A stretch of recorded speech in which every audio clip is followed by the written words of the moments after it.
আচ্ছা আমি একটু আবার দেখাই, তোমরা যেহেতু আসছো। মনে করো এই যে √16 কে যদি আমরা বর্গমূল করি তাহলে কত পাই? 4 পাই না? আবার যদি 4 কে বর্গমূল করি তাহলে আমরা কি পাই? 2 পাই। ঠিক আছে? কিন্তু দেখো যদি আমরা যখন √-16 এর বর্গমূল করি তখন কি আমরা কিছু পাই? তখন কি আমরা এটা বর্গমূল করতে পারি? এটার কিন্তু কোনো বাস্তব মান পসিবল না। মানে বাস্তব মান পসিবল না কি লিগা? রিজন হচ্ছে রুটের মধ্যে কি নেগেটিভ সংখ্যা অ্যালাউ না। মানে রুটের ভিতরে নেগেটিভ মান যদি তুমি আসে তখন তোমার এটা কোনো বাস্তব মান পসিবল না। ঠিক আছে? কিন্তু এদিকে তো √-16 করা লাগবে। না ভাই, এই না। সমাধানটা এটা সমাধান করার জন্য আমরা যে একটা অপারেটর ব্যবহার করি ওইটার বলা হচ্ছে কমপ্লেক্স নাম্বার বা আই। ঠিক আছে? তো এটার আবার কিভাবে লেখা যায়? √16 লেখা যায় না এভাবে, √16 ইনটু √-1 লেখা যায় না? লেখা যায় তো। এইটা আর এটার মধ্যে তো কোনো পার্থক্য নাই। দুইটা তো সেম। ঠিক আছে?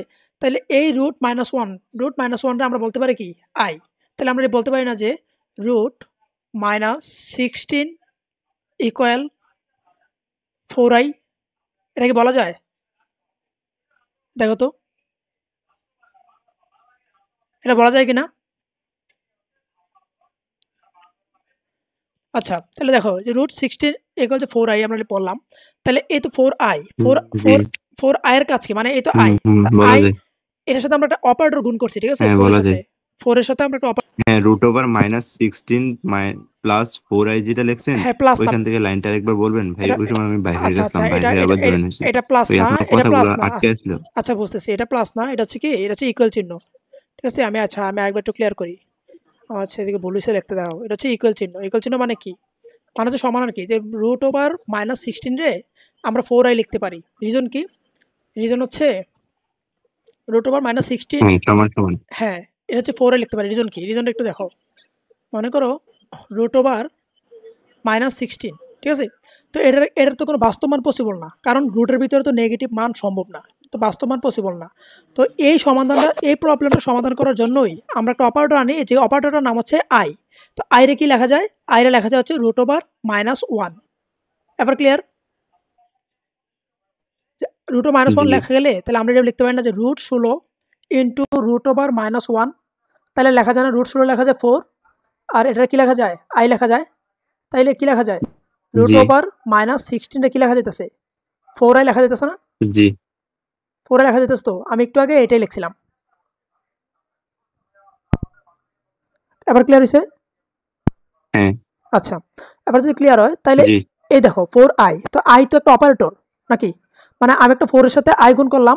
i হুম। কি? i একটা হচ্ছে একটা অপারেটর। তো i অপারেটরের কাজ, অপারেটর মূলত কাকে বলে? হ্যাঁ, বুঝতে পারছি ভাই। হ্যাঁ, আচ্ছা দেখো অপারেটর কাকে বলে? যাদের একটা নির্দিষ্ট কাজ থাকে, হ্যাঁ? যাদের হ্যাঁ, ক্লিয়ার হয়েছে ভাই। যাদের একটা নির্দিষ্ট কাজ থাকে, একটা নির্দিষ্ট কাজ থাকে, তাকে আমরা কি বলবো? অপারেটর। জি। ঠিক আছে? তো যাদের নির্দিষ্ট কাজ থাকে তাদেরকে আমরা বলা হচ্ছে অপারেটর। তাইলে এই যে আই অপারেটর, এই আই অপারেটর তো অবশ্যই নির্দিষ্ট একটা কাজ আছে। এই কাজটা কি? তো আই অপারেটরের কাজ হচ্ছে কোনো সংখ্যার সাথে যদি আমরা আই গুণ করি, মনে করো 2 এর সাথে আমরা কি গুণ করলাম? আই গুণ করলাম। তাহলে এটা কি হইব? 90 ডিগ্রি। ঘড়ির কাঁটা 90 ডিগ্রি বিপরীত দিকে ঘুরে যাব। কি হইব? ঘড়ির কাঁটা 90 ডিগ্রি বিপরীতে ঘুরে যাব। মানে কোন একটা সংখ্যার সাথে যদি আমরা আই গুণ করি, এই আই অপারেটর গুণ করি, তখন কি হয়? ঘড়ির কাঁটার বিপরীত দিকে 90 ডিগ্রি ঘুরে যায়। ঠিক আছে? তো আমি একটু দেখো, একটা চিত্র রেখে দেখাই তোমাদেরকে, আশা করি ক্লিয়ার হইব। মনে করো, ঠিক আছে? মনে করো এটা। তো এটা কি? এটা হচ্ছে এক্স অক্ষ আর এটা হচ্ছে ওয়াই অক্ষ। এটা বলতে পারি এক্স প্রাইম, ওয়াই প্রাইম। ঠিক আছে? তো দেখো মনে করো এটা হচ্ছে 1 2 3, হ্যাঁ? আর 1 2। তাহলে আমরা প্রথমে পজিটিভ 1 নিলাম। কি নিলাম? পজিটিভ 1 নিলাম। হ্যাঁ? তো পজিটিভ যদি 1 নেই, তাইলে দেখো একটু খেয়াল করো। পজিটিভ 1 নিলাম। তো আচ্ছা পজিটিভ 1 না নিয়ে মনে করো পজিটিভ 2 নিলাম, বোঝার সুবিধাতে 2 নিলাম। তো যদি পজিটিভ 2 নেই, যখন আমরা 2 এর সাথে i গুণ করব তখন কি হবে? ঘড়ির কাঁটার বিপরীত দিকে। ঘড়ি কোন দিকে ঘুরে? ঘড়ি ঘুরে হচ্ছে এইদিকে, নাকি? আমি যদি ঘড়ির কাঁটার বিপরীত দিকে হয় তাহলে ওইদিকে। তাহলে ঘড়ির কাঁটার বিপরীত দিকে 90 ডিগ্রি ঘুরে যায়। তখন যখন আমরা এর সাথে i গুণ করব তখন এটা এদিকে আসবে, তখন এটা কি হবে? 2i, মানে ঘড়ির কাঁটার বিপরীত দিকে 90 ডিগ্রি ঘুরে গেছে। যখন আমি আবার কি করব? ওইটার কি করব? ওইটা যখন আবার আই গুণ করবো, এই 2i এর সাথে যখন আবার আই গুণ করবো তখন কি হইব?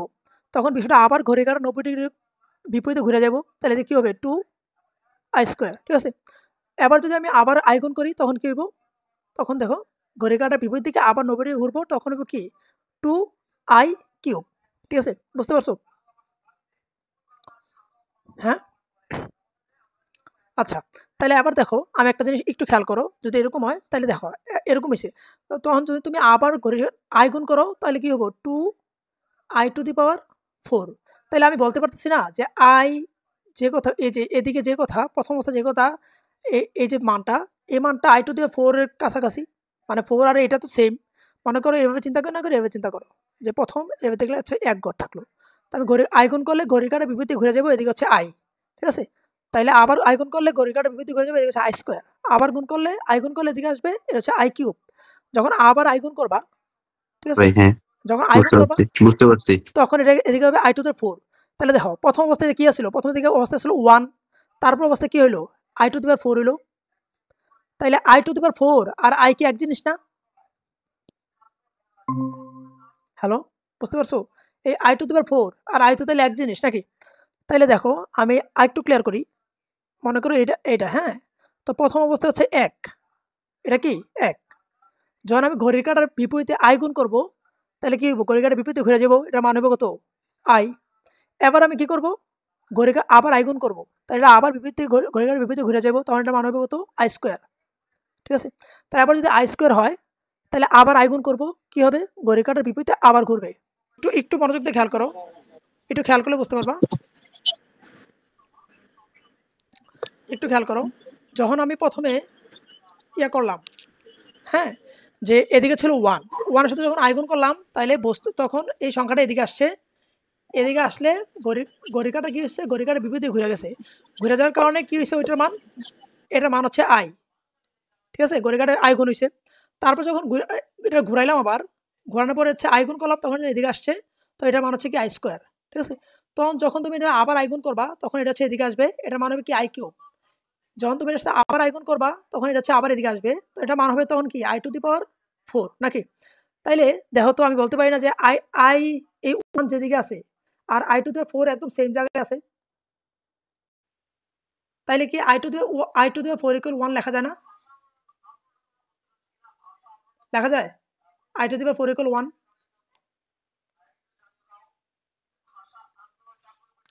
হ্যালো, আচ্ছা দেখো, তাহলে i⁴ যদি 1 লেখা যায় তাহলে এদিকে আমরা কি ধরছিলাম, আমরা জানি কি একটা রেখার মধ্যে এরকম হয়, এদিকে হচ্ছে পজিটিভ আর এদিকে কি নেগেটিভ, আবার উপরের দিকে পজিটিভ আর নিচের দিকে কি নেগেটিভ। যদি এদিকে পজিটিভ হয় তাহলে যদি পজিটিভ 1 হয় তাহলে এই মানটা, এই যে i² মানে কি -1 না, তাহলে এই যে -1 হচ্ছে এদিকে -1, কিন্তু এদিকে কি এর মান আসছে, আই গুণ করে i² আসছে, i² মান কি -1 না, তাহলে আমরা i² মান -1 লিখতে পারি না? পারি তো, বুঝতে পারছো?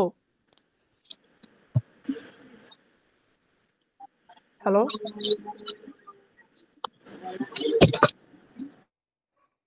আচ্ছা দেখো, তাহলে আমরা প্রথম ছিল এদিকে 1 ছিল, তারপর আই গুণ করা এদিকে হচ্ছে আই, এই বস্তু নাম হয়ে গেছে আই, তো এই সংখ্যাটা এদিকে হচ্ছে আই, ঠিক আছে। তো এদিকে হচ্ছে উপর দিকে হচ্ছে পজিটিভ আর নিচের দিকে হচ্ছে নেগেটিভ। যদি এটা আই হয় তাহলে যখন আবার আই গুণ করার পর i² হয়েছে, আবার আই গুণ করার পর i³ হয়েছে, i² কি হ্যাঁ আমরা, ভাই, হ্যাঁ, i²=-1। আচ্ছা, তাহলে দেখো এই যে জি i³ হইলো, তা i³ যখন হয়েছে এর মানে কি i² সাথে আবার আই গুণ করছি, হ্যাঁ ভাই, আই গুণ বুঝতে করার পারছি, আমার i³ কথা হয়েছে, আসতেছে না? হ্যাঁ আসতেছে। তাহলে দেখো এই এটা যদি পজিটিভ আই হয় তাহলে i³ তো সেম ভাবে যাবে, তাহলে এটা কি নেগেটিভ আই না, i³ এর মান নেগেটিভ আই লিখতে পারি না? লিখতে পারি তো, ঠিক আছে। তাইলে আমরা কি বুঝলাম, আমরা কি লিখতে পারি, তাহলে আমরা লিখতে পারি হচ্ছে i² ইকুয়াল হচ্ছে -1, হ্যাঁ, i³ ইকুয়াল হচ্ছে -i, আর i⁴ ইকুয়াল কি 1। বুঝতে পারছো? ক্লিয়ার সবার বিষয়টা, যে বিষয়টা কিভাবে আসছে, i² মান কিভাবে 1 হয়েছে, i³ এর মান কিভাবে -i, আর i⁴ মান কিভাবে 1 হয়েছে। হ্যালো, আচ্ছা, তাহলে আমি হচ্ছে তোমাদের এই টাইপের একটা ম্যাথ দেখাই। মনে করো আমার হচ্ছে i⁴ দেওয়া আছে, তাহলে আমার কি বলতে পারবো যে i⁴ এর মান কত হবে?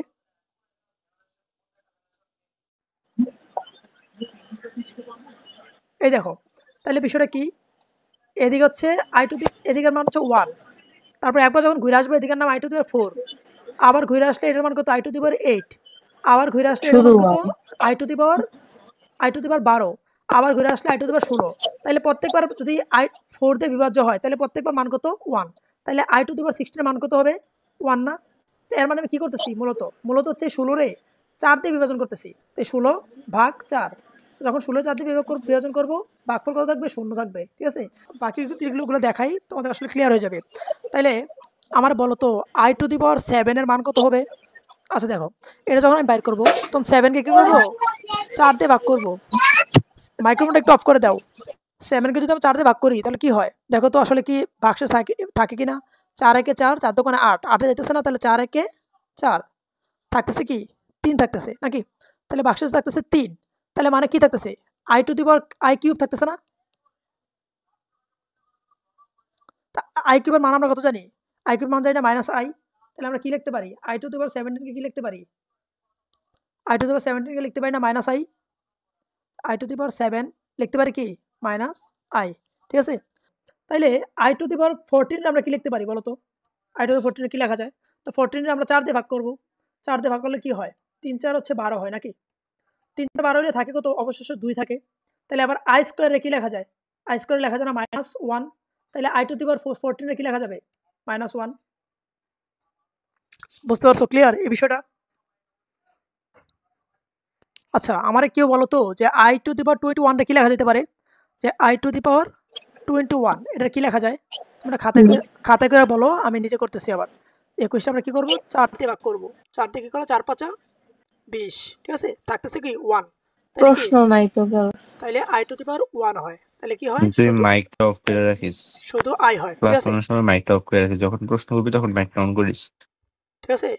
একটু মনোযোগ দাও, আমি কি করলাম যে আই টু দি পাওয়ার 21 করলাম নাকি, 21 করলে কি হয়, আমরা কি লিখলাম শুধু আই লিখলাম, কিভাবে লিখলাম এই দেখো, মূলত নিচে যেটা থাকতেছে ওইটারই আমরা কি করব ইয়া হিসেবে দেখবো। যেমন মনে করো ভাগশে যত থাকতেছে ওইটা হচ্ছে এটা, যেমন মনে করো আমরা যখন আই টু দি পাওয়ার 6 করি, হ্যাঁ একটু খেয়াল করো, আই টু দি পাওয়ার 6 করলাম, তাহলে কি করি 6 রে 4 দিয়ে ভাগ করি, 4 দিয়ে ভাগ করলে কি হয় 4 একে 4 হয়, আর নিচে থাকতেছে কত, নিচে থাকতেছে 2 নাকি, যদি নিচে 2 থাকে, এই যে 2 থাকতেছে, নিচে কি থাকতেছে,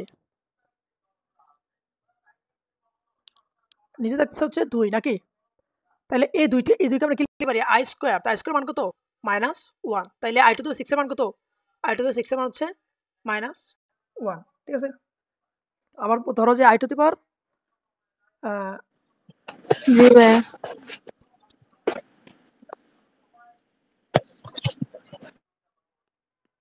মনে করো আই টু দি পাওয়ার 14 নাকি, আই টু দি 14 এর মান কত আসে দেখো তো, 14 ভাগ করলাম কত দ্বারা 4 দ্বারা, তাহলে 3 4 12, এটা মানে একবার দেখাইছি আমি, তাহলে কত হইতেছে 2 হইতেছে, 2 থাকলে কত আই স্কোয়ার মান কত -1, ঠিক আছে। তাইলে এবার দেখো তো আমি এবার একটু ইয়া দেখাই, ঠিক আছে, তাহলে আমি মনে করো -1 পাইলাম, তো আমি কখন আই পাবো, মনে করো আই টু দি পাওয়ার 9 আছে, -6 আই টু দি পাওয়ার 9 আছে, তা 9 কে আমি কি করব 4 দ্বারা ভাগ করব, 4 দ্বারা ভাগ করলে কি হয় 4 দোকানে 8, থাকতেছে কত 1 নাকি,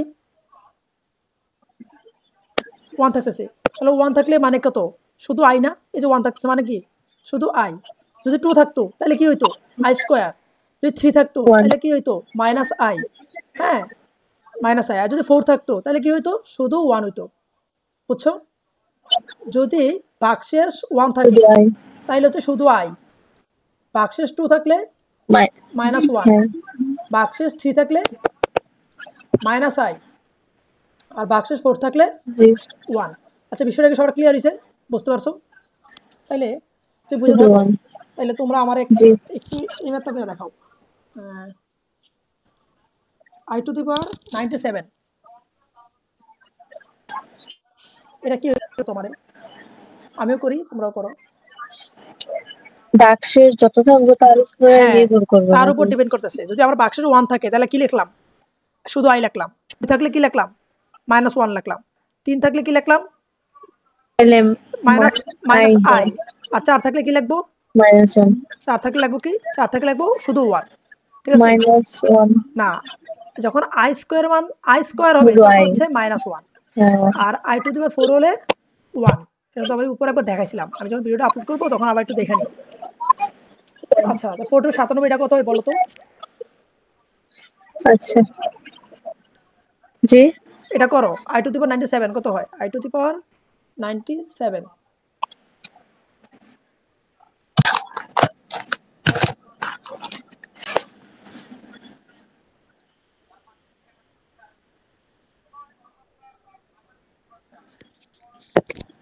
কত হয়?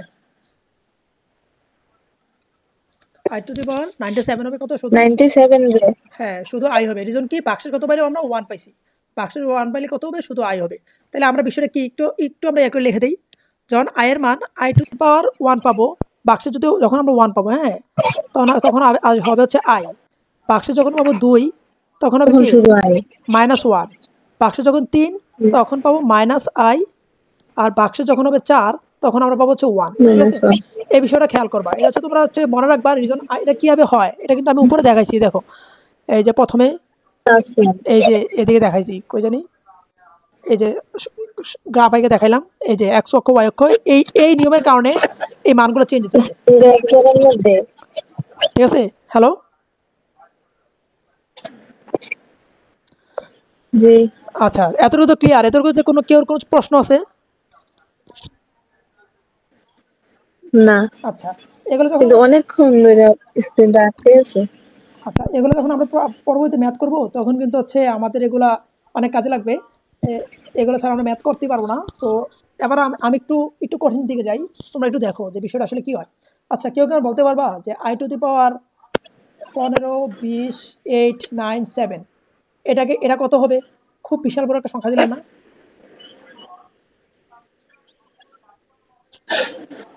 হ্যাঁ, আচ্ছা যখন আমরা এত বড় সংখ্যা দেখবো, আয়ের উপর পাওয়ার যখন আমরা এত বড় সংখ্যা দেবো, আমরা এত বড় সংখ্যাটা যোগ বিয়োগ করার কোনো প্রয়োজন নাই। মানে এত বড় সংখ্যাটা 4 দিয়ে ভাগ করার প্রয়োজন নাই।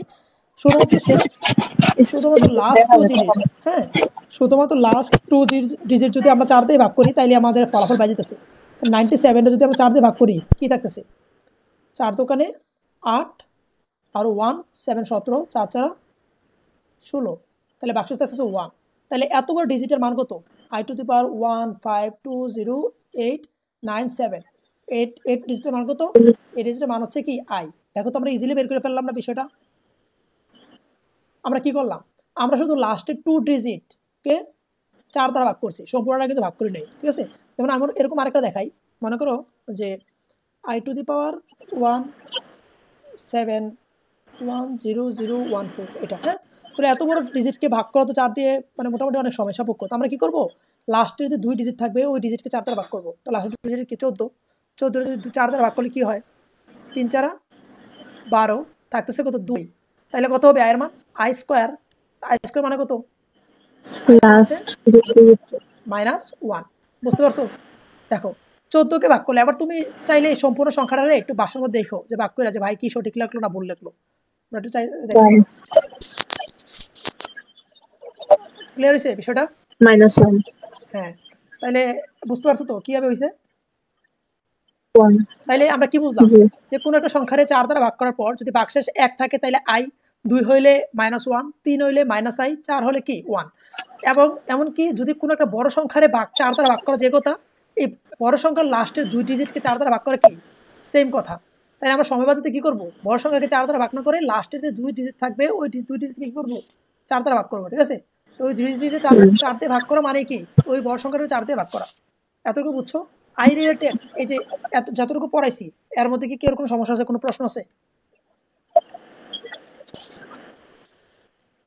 হ্যাঁ, না আচ্ছা ঠিক আছে।